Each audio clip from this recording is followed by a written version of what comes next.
Assalamualaikum warahmatullahi wabarakatuh. Dan semak jatra, kita lagi saya Zazah. Kali Zazah berada di sini lagi, iaitu di Nasi Lemak Sarawak, Seri Sarawak. Kita biasa, soalan Zazah, adakah Zazah berada di negeri Sarawak? Okeylah, jom kami dah beli dulu tadi. Dia baru nak datang. Antara yang kami beli adalah ini. Sana pun ada.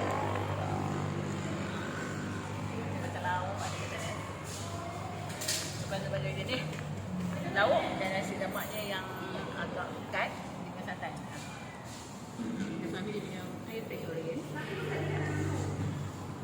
Zazah makan nasi lemak. Lauk dia tadi tanya sotong, tapi sotong tak ada untuk hari ni. Lalu tu ada Zazah juga, Zazah ambil sotong. Okay.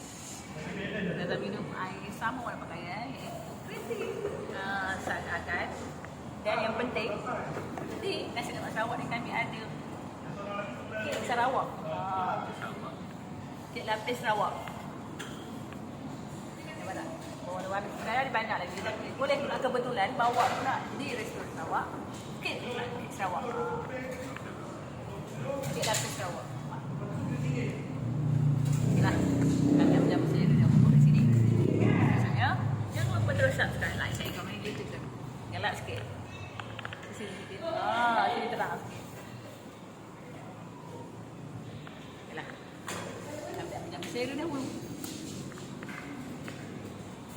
View dia agak gelap. Tapi boleh nampak lagi. Okey, okey. Kita ni gelap, boleh matahari. Okeylah. Jam saya dahulu. Kita jumpa di video selanjutnya. Jangan lupa terus subscribe, like, share, komen. YouTube kami dah 1.67. Okey. Alhamdulillah. Sebenarnya anda lihat. Ada di kelas, jangan like ataupun skip. Teruskan menonton. Terima kasih. Kita taruh satu.